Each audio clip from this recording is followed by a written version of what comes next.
Hello and welcome to your daily dose of Satoshi's news. Today's date is Thursday, the 8th of May 2025. The year BSV comes alive. Branch your threads, expand your mind with TreeChat.ai. All your posts put on chain. Right, let's see what we've got today. So I had to go through this article, this piece written here by Grok. Just got some newbies coming in the space asking questions on it. So we'll just sort of like read through it, see what Grok has got to say. You know, nitpick holes in it. I've already read a bit of it and it's just car crash stuff. Honestly, AI doesn't have a clue. Like, not a clue. Then we've got to talk about what's going on over in BTC land. Like, it looks to me like there is going to be there already is another civil war brewing.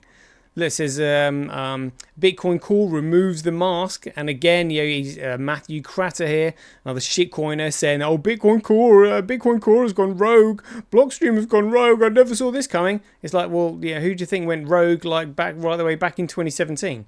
So anyway, like the argument now is that Core, as in like Blockstream, now actually want to put data on chain and increase the block size again. And of course, they're now going up against all these small blockers, which they themselves created.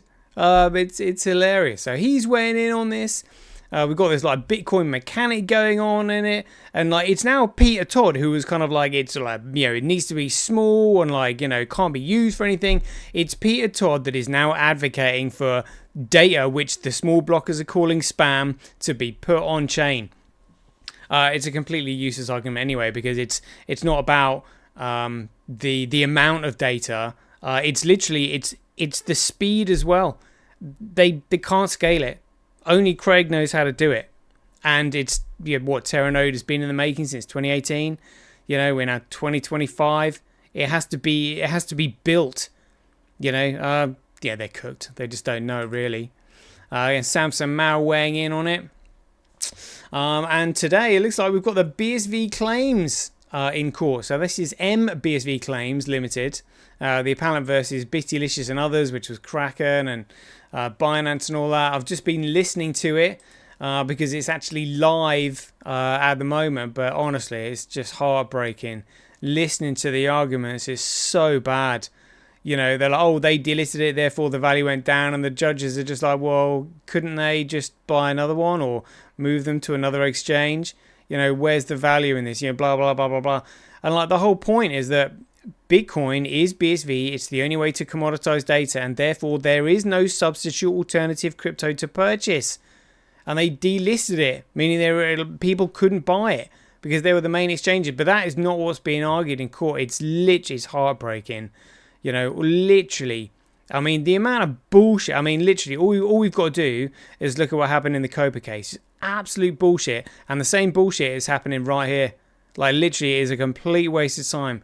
Like, whoever has been, you know, I would probably say, like, advising Craig on what to do, you know, during the Copa and what to do with this delisting, you know, campaign. It literally is utterly wasted. Utterly wasted. So whoever's been, you know, telling him or advising him, so you should do this, you should do that, I think they're bad actors. Or, I mean, just utterly, they're either bad actors or just so utterly incompetent. And literally the only points that should be being made are the ones that I'm trying to drive home. But I think people at CoinGeek and, you know, N-Chain that did exist back at the time, whatever, yeah, they either just willfully ignorant and ignored it or just didn't get it. But, I mean, it's just heartbreaking watching that. Anyway, Craig looks like he's having an absolute whale of a time on social media at the moment. I get the feeling that he knows something is coming. So we'll go over his posts. Just more posts from me. We'll go over some funny things from Ethereum, what Wall Street Bets has been saying, charts in BSV, you know, little bit of volatility in them, and then that'll be the end of the show. Right, let's get into it. Greg says he's Satoshi, like a cowboy in the West, riding on the blockchain that they call the very best. 1 million strong, and transactions flying free. Just wait for the Terranode, you'll surely see.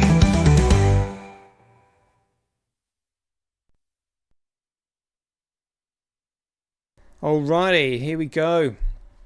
Right, so someone sent me this, and this is what they typed into Grok.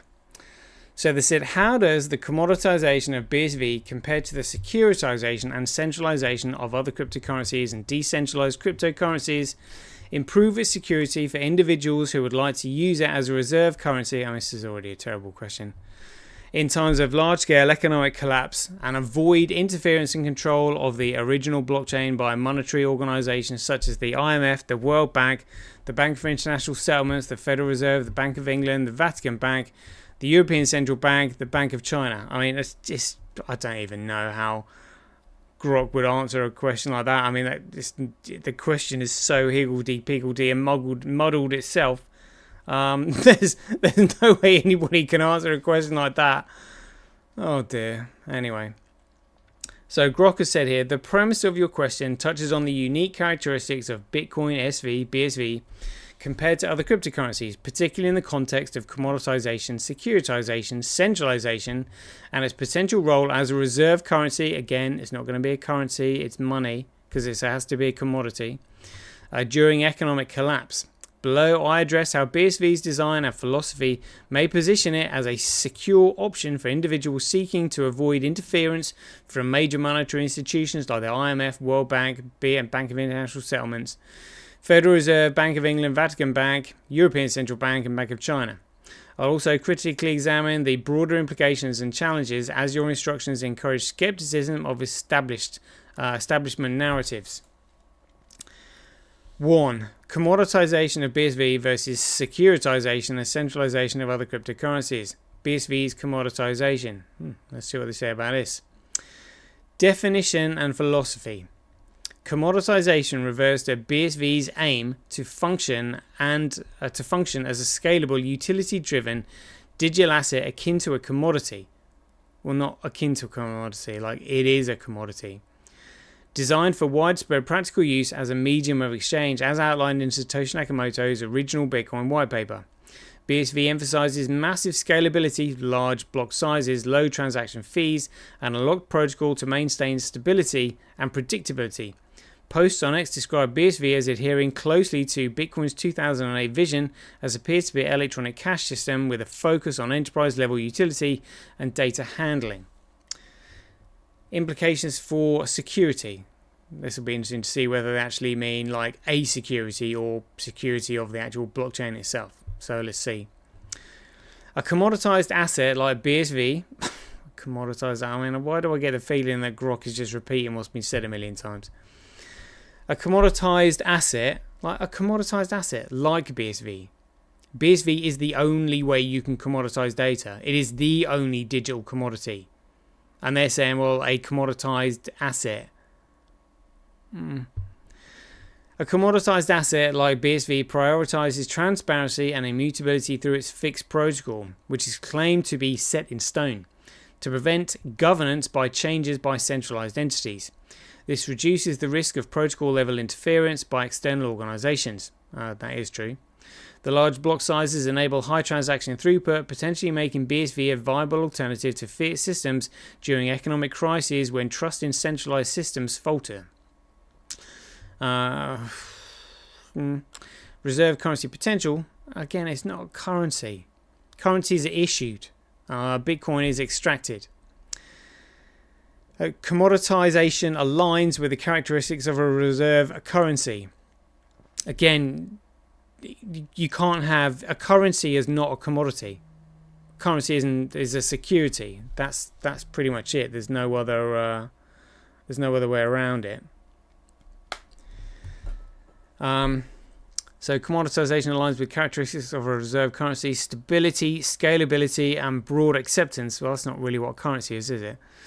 BSV's design aims to support global transaction volumes, which could make it a reliable store of value and a medium of exchange if fiat systems collapse.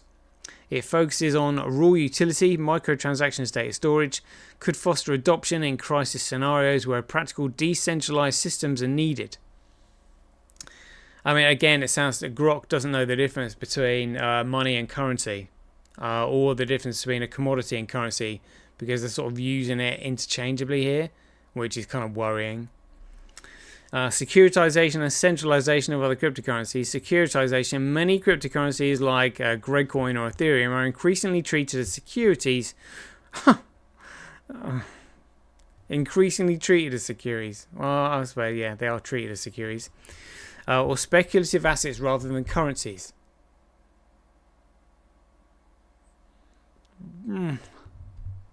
Again, you know, securities are currencies. So again, Grok not really knowing that. For example, X Post claimed BTC is a security due to its governance by entities like Blockstream and non-locked protocol, making it susceptible to centralized control. Securitization often involves integration into regulated financial systems, subjecting these assets to oversight by institutions like the SEC or central banks. Centralization. Cryptocurrencies like Ethereum or stablecoins, e.g. USDT, USDC, rely on governance models, they're just issued, or issuer control that introduce centralization risks. Stablecoins are pegged to fiat currencies and backed by reserve managed by private entities, making them vulnerable to regulatory capture or manipulation by monetary authorities. Even decentralized cryptocurrencies can... Decentralized cryptocurrencies, that's so funny. You can't have a decentralized cryptocurrency because a currency, cryptocurrencies are issued. They are absolutely issued by a central authority. You can't, so again, oxymoron. You can't have a decentralized cryptocurrency, you know. Can face centralization through developer influence, mining cartels, or exchange dominance. Implications for security. Centralized or securitized cryptocurrencies are more exposed to centralized or securitized, they're both the same. Cryptocurrencies are more exposed to interference by global monetary institutions. For instance, stablecoins could be subject to reserve audits or freezes by regulators, while governance changes in BTC or Ethereum could align with institutional agendas, e.g. ESG, that's environmental sustainable goals, or CBDC integration. This reduces their reliability as independent stores of value during a systemic collapse. Comparison. BSV's commoditization and locked protocol theoretically insulate it from government changes. BSV's commoditization and locked protocol theoretically insulate it from government changes that could be influenced by institutions like the IMF or Federal Reserve.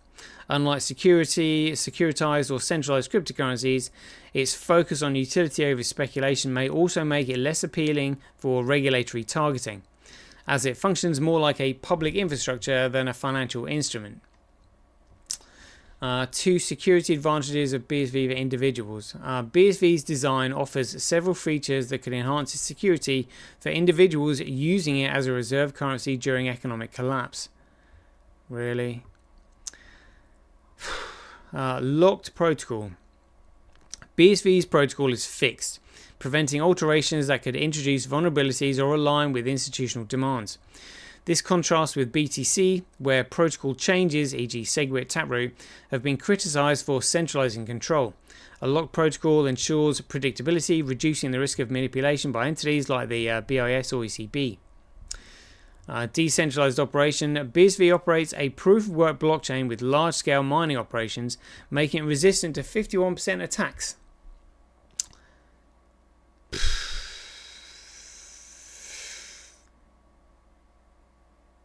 It doesn't really make it resistant to 51% attacks. Unless an attacker controls immense computational power, its decentralized nature limits the ability of centralized institutions to seize or censor transactions like CBDCs, which are fully controlled by the central banks. Well, you could argue that the amount of hash rate on BSV is so small at the moment that somebody else could just simply add a larger amount. But again, I mean, all this thing about 51% attack, you know, you're either mining the protocol or you're not, and that's it. With the 51% attack, they're assuming that miners don't know what the protocol of Bitcoin is, and therefore they're just following the longest chain, you know. So maybe to start with, probably even now, maybe you could 51% attack it because miners just simply don't know what the protocol is. But the BSV Association are now saying, look, we know what the protocol is. We will flag wave if somebody else tries to create an alternative protocol and add hash rate onto the network, and then try to encourage the miners to follow the longest chain and an alternative protocol. But now we know, the nefarious entities just do it by taking control of the ticker symbol anyway. So no need for a 51% attack when you just collude with the exchanges. That's what you do. So 51% attacks, unless an attack controls immense computational power. I don't think they need immense computational power. Its decentralized nature limits the ability of centralized institutions to seize or censor transactions, like CBDCs, which are fully controlled by central banks. I think that last point is completely irrelevant there, but anyway. Scalability and low fees. BSV's ability to process thousands of transactions per second, thousands, should be millions, of transactions per second with minimal fees makes it practical for everyday use, even in crisis scenarios where a fiat system fails. This scalability supports its role as a reserve currency. Give me an effing break. As it can handle global demand without bottlenecks seen in BTC's limited block size. Like, it's not a reserve currency. It's a commodity all on its own, Private key control. As noted in X post, BSV users who hold their private keys retain full control over their funds, independent of wallet providers or intermediaries. This reduces reliance on third parties. There are no third parties really. Reliance on third parties that could be pressured by institutions like the World Bank or Bank of China. Resistance to regulatory capture. BSV's focus on being a commodity-like currency. Again, you can't have a commodity-like currency. It's literally like chalk and cheese and black and white. It's literally either a commodity or it's a security, which is a currency, an issue. So it just goes to show that Grok doesn't know the difference here. So a commodity-like currency rather than a security. Again, a currency is a security. May reduce its exposure to securities regulation, making it harder for regulators to impose controls. However, this is speculative, as a global regulatory framework, EU, MICA, could still target BSV if it gains significant traction. 3. Avoiding interference by monetary institutions. Major monetary institutions could interfere with cryptocurrencies through regulations, CBDC dominance, or direct control over blockchain governance. BSV's design mitigates some of these risks. Well, actually, it's all of those risks. IMF, World Bank, BIS. These organizations promote CBDCs to maintain monetary sovereignty. Well, again, the saying CBDC, a currency is not money. So again, it's an oxymoron saying they promote CBDCs to maintain monetary sovereignty. Again, they're confusing money with currency again. And counter centralized cryptocurrencies. BSV's decentralized, non-securitized nature makes it less compatible with their frameworks, reducing the likelihood of co-option. However, they could push for global regulations to restrict BSV's use, especially if it threatens fiat systems.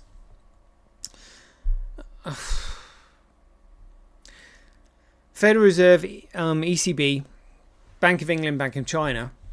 These central banks are developing CBDCs, e.g. digital euros, ECYN, that can compete with or suppress cryptocurrencies. BSV's locked protocol and focus on enterprise utility make it less of a direct target to compare to speculative assets like BTC or stablecoins, but its scalability could attract scrutiny if it gains mass adoption. Vatican Bank, while less influential in global monetary policy, the Vatican Bank could align with broader regulatory efforts. Its impact on a BSV is likely minimal unless it participates in coordinated international actions. General resistance. BSV's global node distribution and proof of work consensus make it resistant to centralized shutdowns or forks orchestrated by institutions. However, regulatory bans on exchanges or mining operations in key jurisdictions could limit accessibility. BSV is a reserve currency. In economic collapse, again, it's not currency. For BSV to serve as a reserve currency during large-scale economic collapse, it must meet several criteria: stability, liquidity, acceptance, resilience. Here's how BSV stacks up. Stackability. BSV's value is volatile, like most cryptocurrencies. Again, it's not a cryptocurrency, which undermine its reserve currency potential. It can't ever be a currency potential because it's not a currency. Like stablecoins pegged to fiat, BSV's price is market-driven, posing risks during hyperinflation or deflationary spirals. However, its fixed protocol provides structural stability, avoiding governance-induced volatility. Liquidity. BSV's scalability supports high transaction volumes, ensuring liquidity during crises. Its low fee makes it accessible for small transactions, unlike BTC's high fees during network congestion. Acceptance. BSV's adoption is limited compared to BTC or ETH, partially due to its controversial history, e.g. Craig Wright's claims and delisting from major exchanges. For it to become a reserve currency, widespread merchant and institutional acceptance would be needed, which is currently lacking. Resilience. BSV's decentralized network and private key control make it resilient to centralized failures, e.g. bank runs, CBDCs, restrictions. Its ability to operate without intermediaries aligns with needs of individuals in a collapse scenario. I mean, I just get if Grok is just spouting absolute crap here. Like utter BS. Challenges and risks. Despite its advantages, BSV face significant hurdles. Regulatory pressure. Global institutions could coordinate to ban or restrict BSV, as seen with China's cryptocurrency crackdowns. The EU's MICA framework, for instance, imposes strict requirements on crypto assets, which could affect BSV's operability. Adoption barriers. BSV's limited exchange support and public perception issues, e.g. association with Craig Wright, hinder its mainstream adoption. Without broad acceptance, it cannot function as a reserve currency. It's not a currency. Oh my god. Volatility. Like all cryptocurrencies, again, it's not a currency. BSV's price volatility makes it a risky store of value compared to gold. Again, it's not meant to be a store of value compared to gold or stable coins during economic turmoil. Mining centralization. While BSV is decentralized, its mining is concentrated among a few large players, creating potential vulnerabilities if they collude or face regulatory pressure. Competition from CBDCs backed by central banks could dominate digital payments due to ledger tender status and institutional trust. BSV would need to offer superior utility or privacy to compete. Well, no, because BSV is the only network that a central bank digital currency can actually run on. The whole point of Bitcoin is that it is the only way to secure data, because data runs on a network that doesn't have any central point of authority or control, that is economically incentivized by multiple operations through the use of Bitcoin. So you build a CBDC on Bitcoin, and you use the transactions in Bitcoin, like micropayments in Bitcoin, in order to transfer like dollars worth of a CBDC, which is just simply a token made up, running on a secure network that doesn't have any central point of control, because it's economically incentivized to be maintained by the competitive mining operations. You know. 6. Critical perspective. Skepticism of establishment narratives suggest that global monetary institutions may not passively allow decentralized cryptocurrencies like BSV to challenge their control. I mean, again, it's not like challenging their control. It is a digital network that can have all digital requirements built upon it, rather than building rather than having a corporate server that has a central point of vulnerability. You build your program or digital services on the BSV network. That's it. And all the uploads and transfers and everything like that, it's all uploaded using Bitcoin. You pay for the upload with Bitcoin. You make amendments with Bitcoin. That's why micropayments are really important. So they literally cost you like less than 0.010 of a cent. It's not going to cost you anything to change something or make a transaction or send an email or anything like that. It's micropayments all the time. You use it for everything. Again, Grok is looking at it like it's a currency issued by someone that's sort of like going to threaten a CBDC. It's not. It's designed to have a CBDC built on it. for transaction purposes, so the transactions can't be cracked, hacked, altered, changed, or deleted, and Grok just doesn't get this. The IMF and BIS, for example, advocate CBDCs to maintain monetary sovereignty, and their influence over national policies could lead to aggressive anti-crypto measures. BSV's claim of being immune to interference due to its locked protocol is optimistic, but untested against coordinated global regulators. So again, it's looking at BSV as a competitive competitive currency. It's not. It's a digital network that these other currencies can run on. Moreover, the narrative of BSV is the true Bitcoin. Is contentious, and many alienate potential users, limiting its reserve currency potential. Again, Grok is talking absolute shite here. On the flip side, the establishment push for CBDCs could backfire if public trust in centralized systems erodes during an economic collapse. BSV's decentralized utility-focused design could capitalize on this, but only if it overcomes adoption and perception challenges. The real-world security of BSV also depends on practical factors like user education, securing private keys, and infrastructure resilience, e.g. internet access during crises. Conclusion: BSV's commoditization, locked protocol, and scalability offer theoretical advantages for individuals seeking a secure, decentralized reserve currency. Again, it's just looking at it as though it's a reserve currency. It's a digital network operated through a digital asset, which is Bitcoin. So a decentralized reserve currency during economic collapse. Its resilience to governance changes and focus on utility reduce the risk of interference by institutions like the IMF, Federal Reserve, or ECB compared to securitized or centralized cryptocurrencies. However, its volatility, limited adoption, and vulnerability to regulatory crackdowns pose significant challenges. For BSV to succeed as a reserve currency, it's not a currency, it's not going to be a reserve currency either. It must achieve widespread acceptance and navigate an increasingly hostile regulatory landscape. Individuals using BSV should prioritize private key security and stay informed about global regulatory developments to mitigate risk.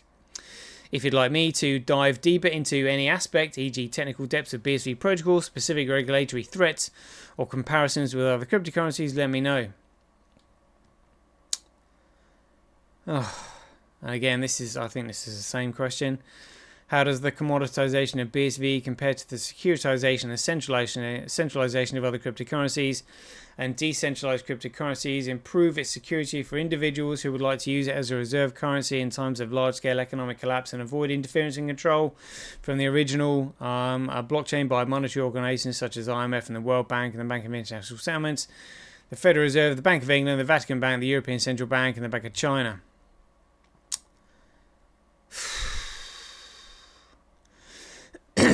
I'm not going to read all of this. I'm bored to death already. See what it says. Direct answer. BSV or Bitcoin BSV is designed to be a commodity-like cryptocurrency. You can't be a commodity-like cryptocurrency. Focusing on scalability and fixed protocol, which may make it more secure for individuals wanting to use it as a reserve currency during economic collapse. Oh, just do one. Oh. Classification. Look, they've even got BTC as a commodity. What a joke. ETH debatable, stablecoin securities. Look. Grok doesn't know, and it's talking absolute shite. Talking absolute shite is what it's doing. Oh, dear oh dear. Anyway.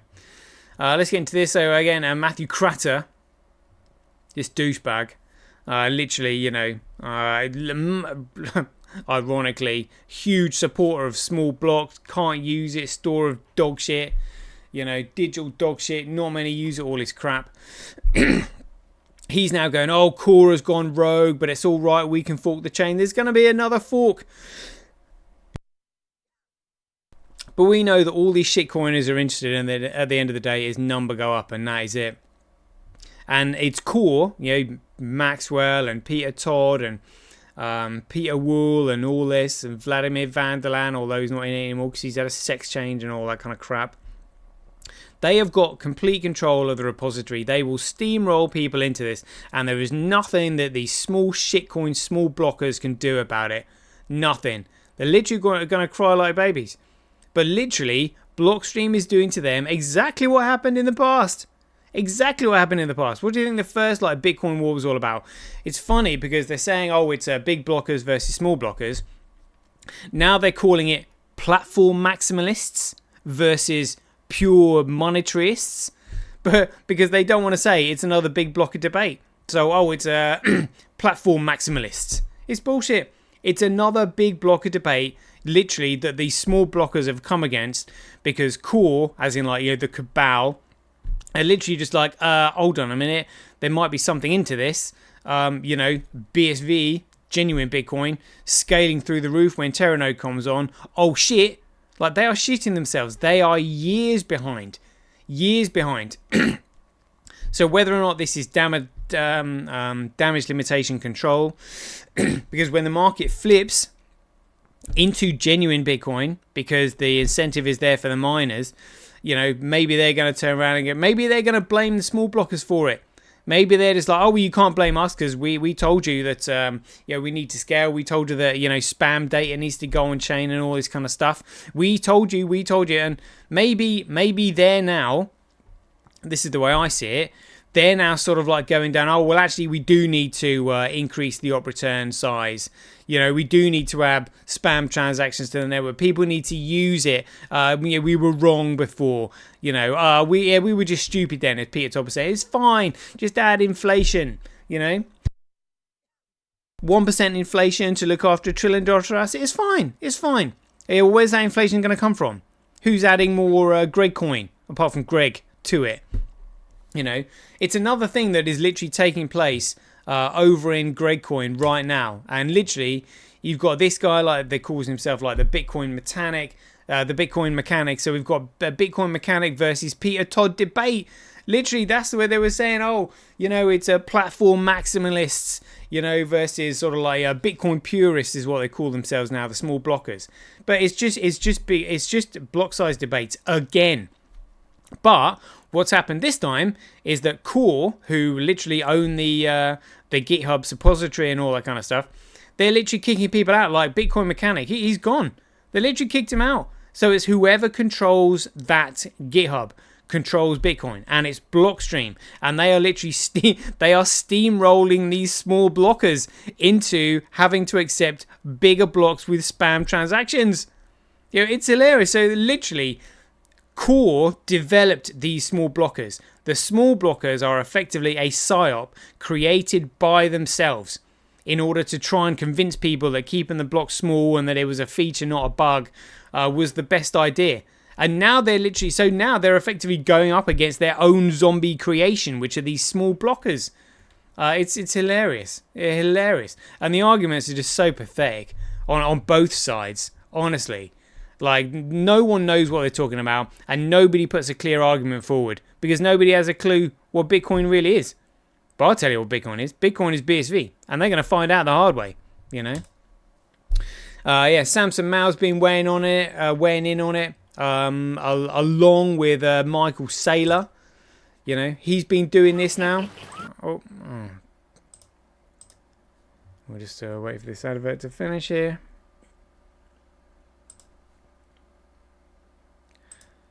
There we go. So he's been throwing his few 2 cents in, and other people that he's been talking about. They're thanking him because basically MicroStrategy is now literally they're calling MicroStrategy a GregCoin treasury. We're now a GregCoin treasury company, and there's other companies that have done that, doing it the same way. Buy shares in our company and we will buy GregCoin with it, and GregCoin will go up in value, and therefore we become a sort of a GregCoin treasury reserve. If they were actually doing it with genuine Bitcoin that had utility, you could do it, but the fact is they've jumped headfirst into a Ponzi scheme which is purely pumped by Tether, and they have no idea.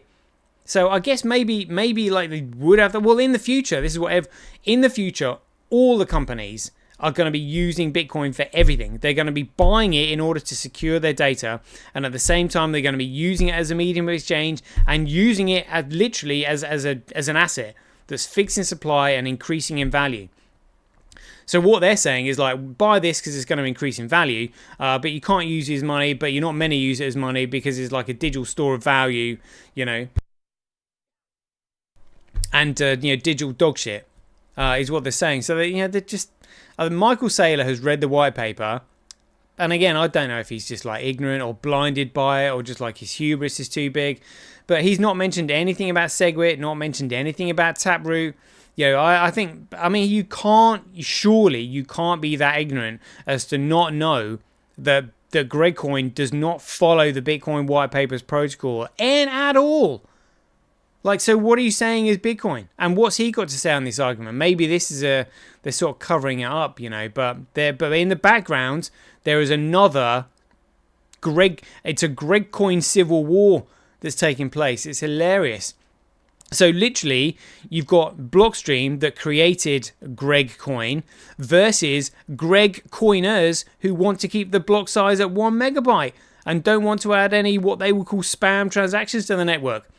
So it's literally GregCoin versus GregCoiners, as GregCoin wants to change the narrative about GregCoin with it being a store of value, not many use it. It's hilarious. All right, let's talk about this then. So this is the MBSV Claims Limited versus Bittylicious and Ors, which is like Kraken and Binance and all that. This is all to do with the delisting campaign in 2019, and we're now 2025, like 6 years later. But I've said here, watching this now, it's going to be an absolute slow motion car crash, because the argument completely missing is that BSV is Bitcoin and the only way to make data economically valuable. Therefore, BSV is the only digital commodity and there is no substitute crypto to purchase. And literally, like, listening to the barristers sort of trying to prevent this argument, and the judges at the top, and again, it's all administration court, there's no jury there whatsoever. They're just like, what is it you're trying to say here? So they're saying that you could still move your BSV onto another exchange. How would that change its value? Those who didn't move their BSV, well, of course, that was their choice not to move their BSV. Had it converted into Bitcoin, and literally, so the barrister is referring to BTC as Bitcoin, or Bitcoin Cash, and they're just like, okay, so they had a choice. They could have moved it if they want to.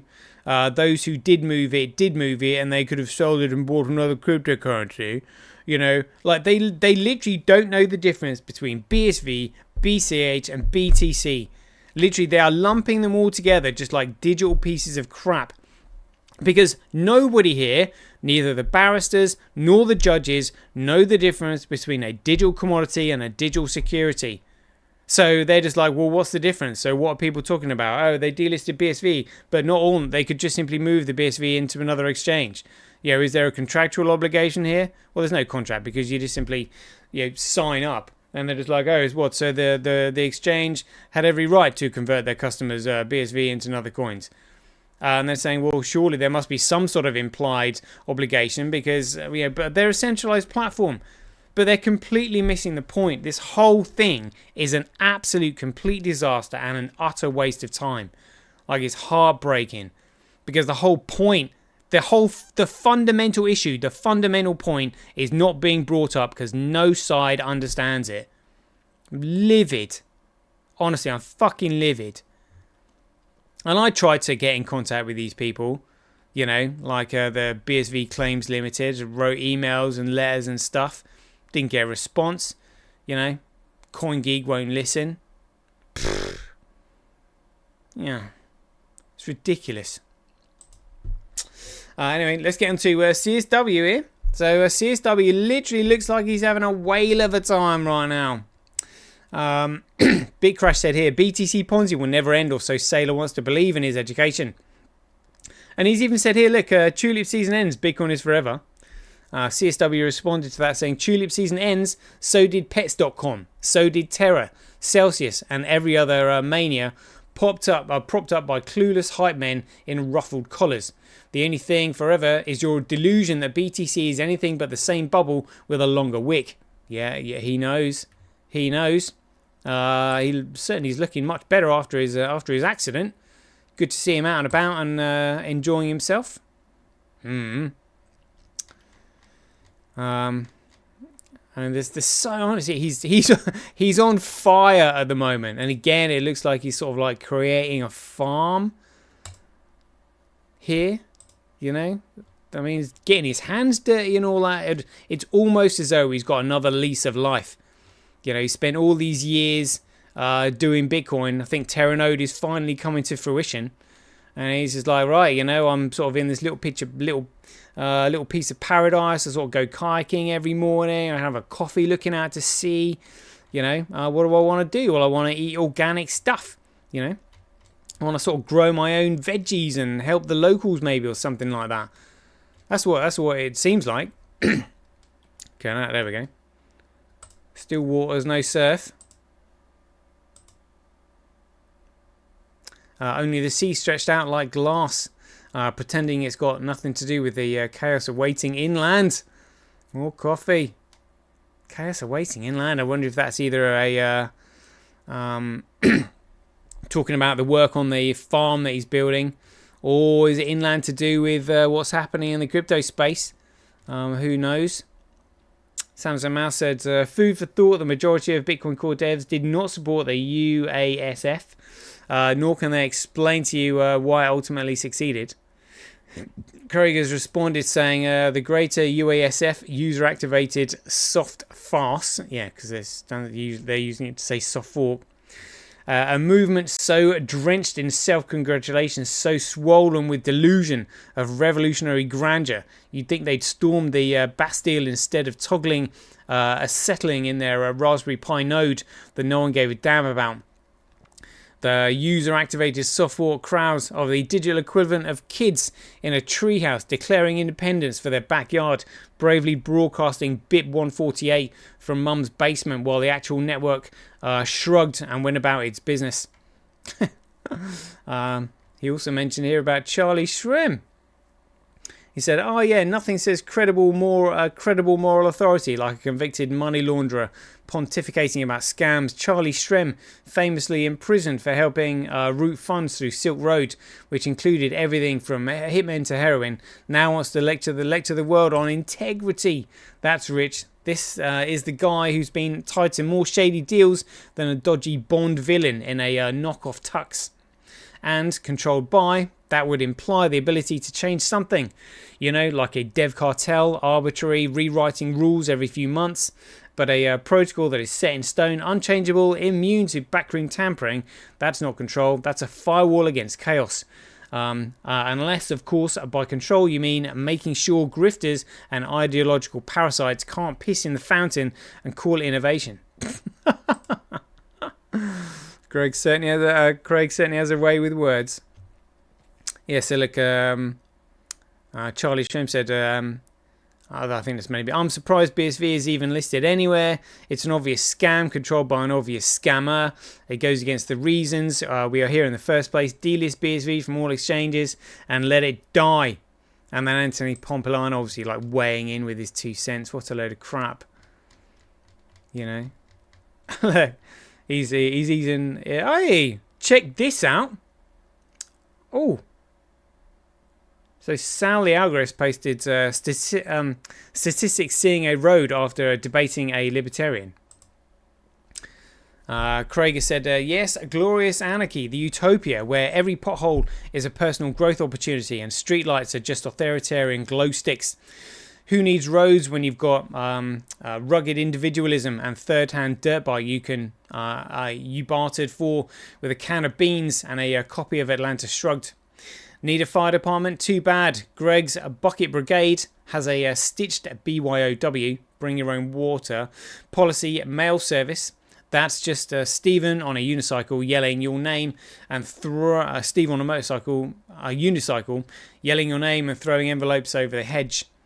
It all works splendidly until Chad declares that driveway is a sovereign territory, slaps tariffs on your Amazon packages, and refuses to enter your Uber Eaten driver without a visa and 20 rounds of ammo. Freedom where a traffic light is tyranny, And Public Benches, Communism. Welcome to Anarchy Town, Population Stroke Delusion. And check this out. Sal the Algorist. Let's see what it says. Oh.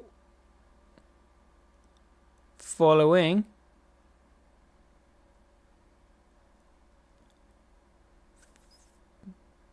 Others, I think, yeah. So there we go. There it is.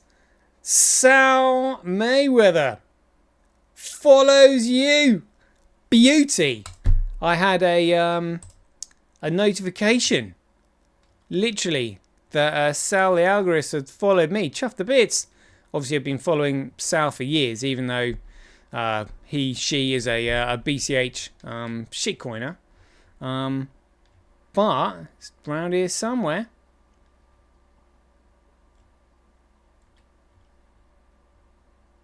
Oh, I'll put it in my chats. There we go. Sal the Algorist followed you. Check it out. Chuffed to bits with that. Chuffed 2 bits with that. Nice one. Nice one. Alright, let's get back to CSW's feed.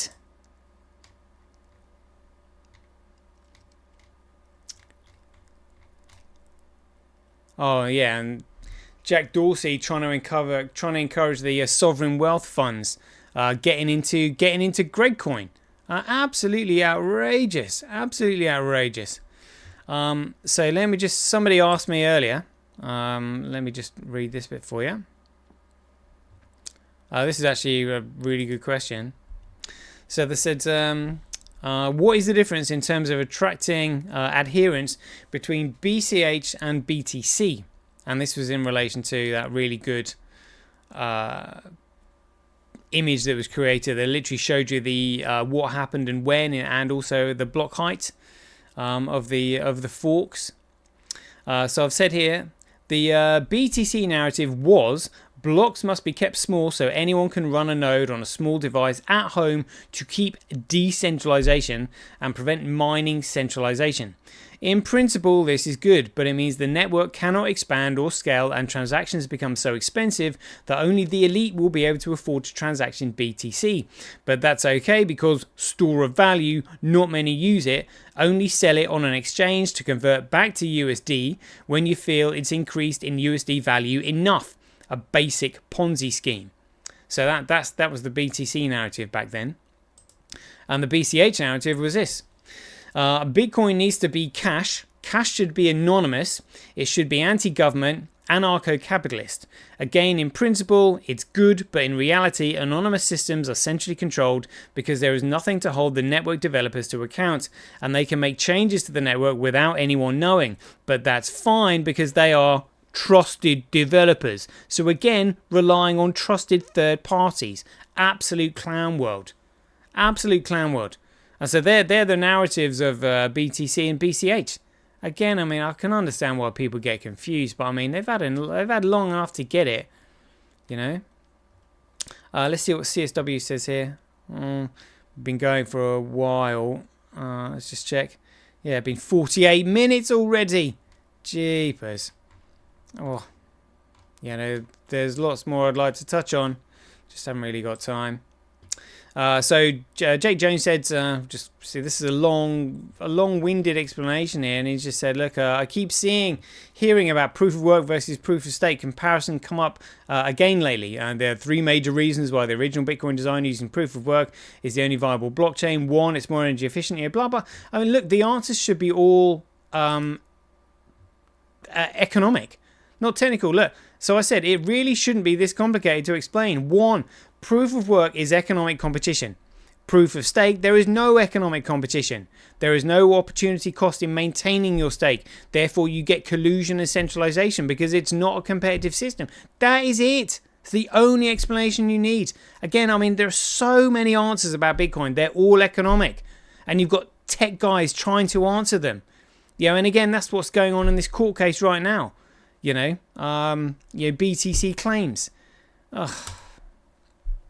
Anyway, this is quite funny. Literally, guys in Ethereum getting completely disheartened with the project, saying Vitalik just simply like employs scammers. Literally, Ethereum is the scam chain, and they're starting to realize it. They're just like, look, this is so ridiculous. What has Ethereum achieved? Like after all these years, nothing. Literally nothing. It's Ponzi scheme after Ponzi scheme after Ponzi scheme. And that's what they're basically pointing out. Like, when are we going to use this thing? The gas fees are just so high. It's insane. You can't do anything on it. It's completely useless. And they're starting to realize this and get disheartened by it. Wall Street Bet said mindset before 1954. It was assumed that it was psychologically impossible for a human to run a mile in under 4 minutes. Reality, 1954, Roger Bannister ran a mile in 3.57 seconds. In the next 46 days, his record was broken 22 times. Paradigm shift is powerful, and it's about to happen to crypto. All right, cool. See what happens. Big Crash just said here, BSV getting a bit volatile. Certainly looks volatile there. So, yeah, I mean, it looks like, well, it looks relatively smooth there, but we had a bit of a dip, and almost back up to $40 there. We'll just compare that to, yeah, so look, there was some volatility there in the charts. You can see it better on the 15-minute window. Look, yeah, look at that. Look. Doink, doink, doink. But trending upwards there. Interesting. Let's just reduce that even further. Yeah, it's probably clearer on the 15-minute one. You can see that. Interesting. And again, you can see the volatility here on a DXS app. Again, you know, that Bitcoin versus USD. Bitcoin versus GregCoin. Oh, look at that. The volatility is even more in comparison to GregCoin. Look at that. Shoots up, come down. Shoots up, come down.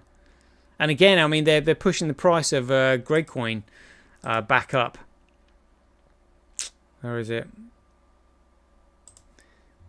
Yeah, I mean, look, yeah, it's what's oh, it's just gone over $100 again.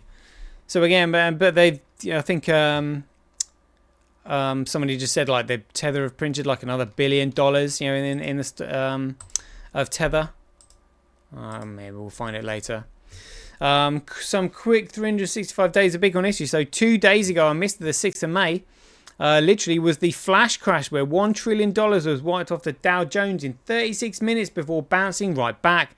And look at the logo here of Waddell and Reed that actually did it. And again, they blamed it on some poor Asperger's kid from London who still lived with his parents in his childhood bedroom in Hounslow. Navinda Sarao was who they blamed it on. Yeah, absolutely outrageous. When it was Waddell and Reed that were selling billions of dollars worth of contracts. Billions of dollars. Yeah, and they said it was a glitch. Yeah, absolutely outrageous. 7th of May. So Mike Hearn implemented the regression test mode. Released with Bitcoin Core version 0.9.0. The 7th of May was when a patent was granted, and this is systems and methods for mining on a proof-of-work blockchain network. There we go, look at that, and that was granted to, I'm sure that was the name on it, N-Chain Licensing, AG Zung. Inventors, Craig Stephen Wright, John Fisher, and Alexander Tennyson McKay. Assignee, N-Chain Licensing AG. There we go. And that's systems and methods for mining on a proof-of-work blockchains. So on today's date, the 8th of May, was when Vladimir van der Laan wrote an article here saying there is something truly fishy going on. Let's have a look at this. Vladimir van der Laan, who's now had a sex change. There's something seriously fishy going on there. You know. I can't be, but honestly, it's just the arguments over at GregCoin is so pathetic these days. It's shocking. But anyway, it's a 54-minute show, ladies and gents. We're going to have to leave it there. So there we go. So if you enjoyed these updates, please ding your donations to your appreciation to either Satoshi at Sentiment.com, Handcash.io, RockWallet.me, Simply.cash, Relasia.com, or Senti.ch. We'll leave it there. Hope you enjoyed it. As ever, be away, take care, stay safe out there, and we'll see you in the next one.